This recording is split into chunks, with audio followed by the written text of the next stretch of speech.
บรรลุมองเวียงพี่น้องเจ้าจะมีหลายคนถือว่าเตรียมจับ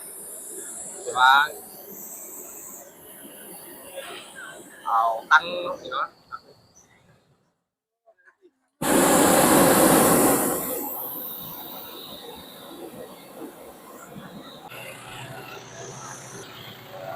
เอาสบายดีเนาะผมได้ไปลอง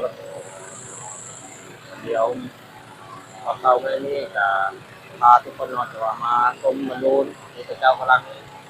จะขึ้นเนาะท่องเที่ยวกำลังรอท่าขึ้นบรรลุเดี๋ยวพอพยายามจะตายเนาะเจ้ากำลังเกิดขึ้นเนาะตอนนี้เขากำลังทำลงในทุกๆลมเข้าไปในตัวอาจจะเป็นบรรยากาศแต่ว่าตอนเช้าประมาณ6 โมงพี่น้อย6 โมงเช้าเนาะแต่ว่าบรรยากาศจะว่ามืดแบบนี้เลย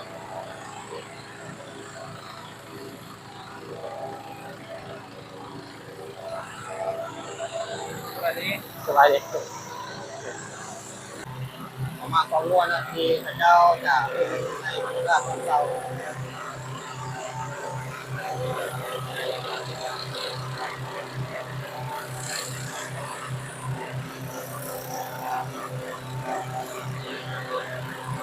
แยกกระดองเดียวจะทำลงในโรงแล้วการที่ลงจะเข้าลงจะเข้าไปเขาคาดว่าเสียงดังแห้งไปหน่อย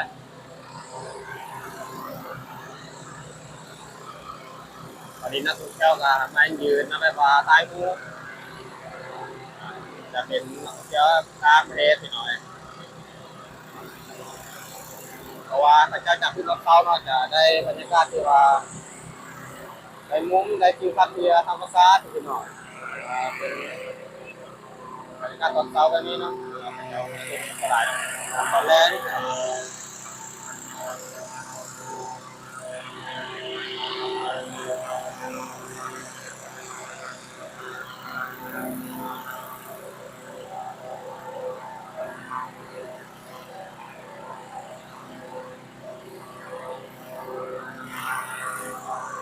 อันนี้ก็จะเป็นเจ้าของบริษัทไปหน่อยแต่ว่าเป็น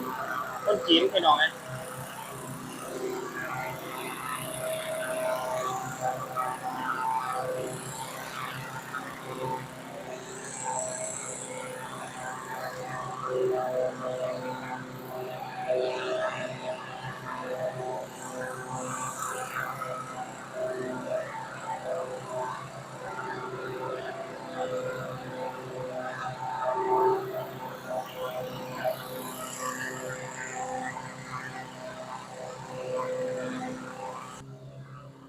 มีรถอัน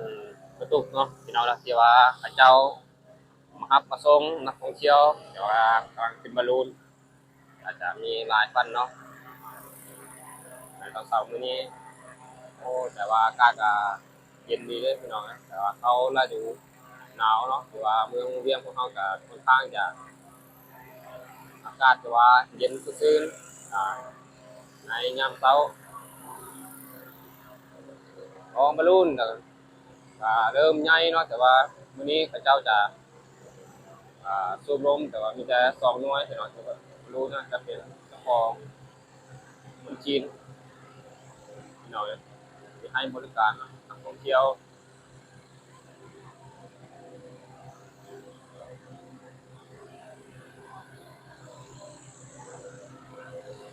เดี๋ยวเนาะ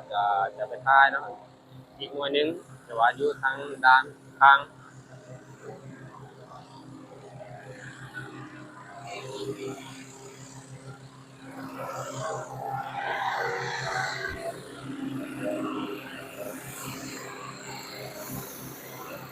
โอ้เริ่มต่อไฟไปเนาะใหญ่ท้องเนาะแล้วก็มีก็ใหญ่อย่างเดียว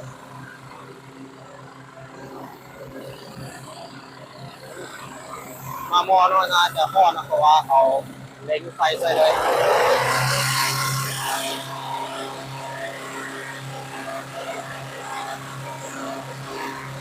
ไฟเข้าไปไฟพุ่ง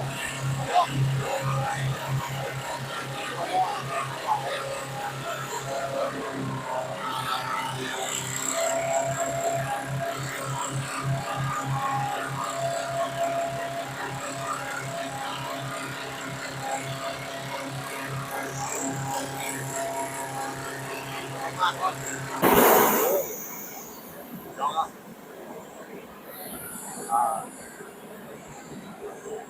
เดียวเรากำลังขึ้นมาดูแล้วบางทีน้ำขึ้นเนาะอาจจะมีบานพ้นเนาะเดียวมาจับเอาให้นั่นเรียกว่าเล็งผีเนาะนี่พระเจ้ากำลังอยากขึ้นแล้วอ๋อน้องโอ้ยูโมนะแต่ว่าเขาเปิดไฟจะค่อนข้างจะแห้งนะแต่ว่าพอได้สิเนาะ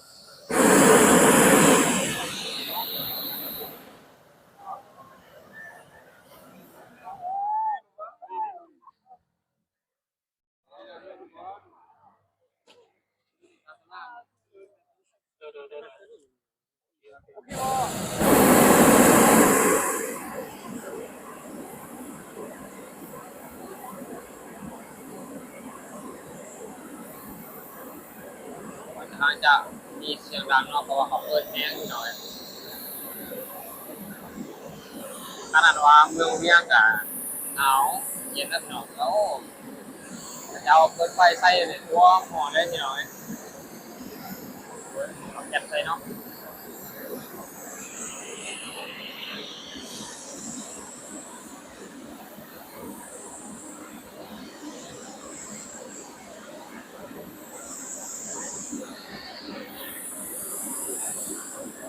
แต่ละมื้อเนาะพระเจ้าจะมาคุณเทวาจุดนี้เนี่ยแล้วก็จุดที่เทวาอยู่ทั้งในเมืองพระเจ้าก็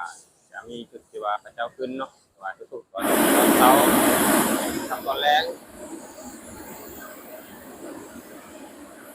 ร้านนักท่องเที่ยวเนาะจะขึ้นตอนเช้าเนาะแล้วก็ตอนแรงตามมือใดเนาะว่าที่ฝนพระเจ้าก็ขึ้นเนาะว่ามีลมเนาะแล้วก็เที่ยงก็อันตรายในประเทศเนาะแต่ว่าลมมันดีหน่อยพอมารู้มันมีภาวะมันคัดรู้แต่ว่ามันก็แต่ว่าลมแห้งพระเจ้าก็ว่าลมมันดีแห้งได้หน่อยทำงานเนาะ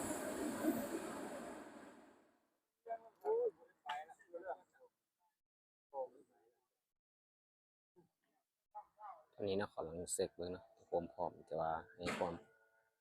ปลอดภัยให้แก่นักท่องเที่ยวนะว่าขั้นตอนใดคือว่าการปกครอง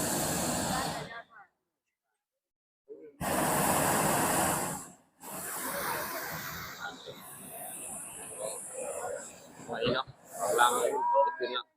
ไปเอากาวไปเดียวยาเนาะไปแล้วแม่สิข้าง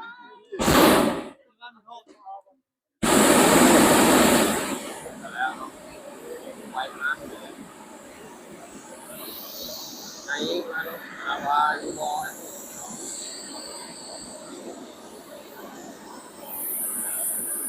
มีตัวนี้เข้าไปนะ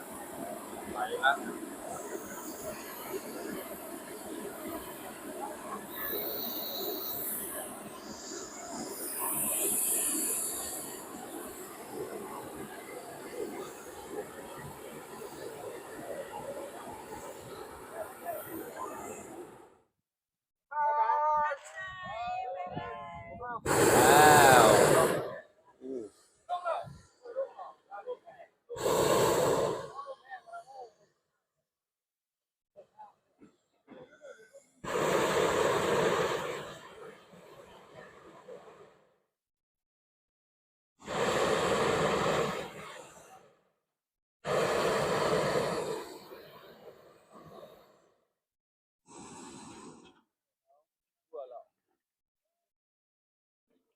อัดฉากแล้วนะ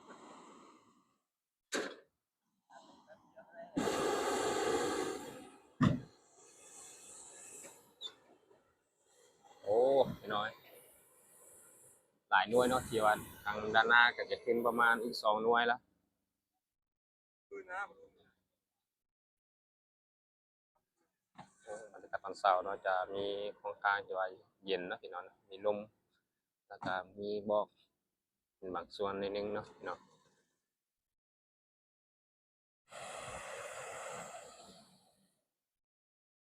อ่ะทุกคนเนาะที่ว่ามาเบิ่งมาชมคลิปบ่าวแพงอย่าลืมเนาะกดไลค์กดคอมเมนต์นะกด Subscribe เนาะกดติดตามให้ช่องบ่าวแพงเนาะเพื่อเป็นกำลังใจให้คลิปต่อไปจะกล่าวคำว่าสบายดี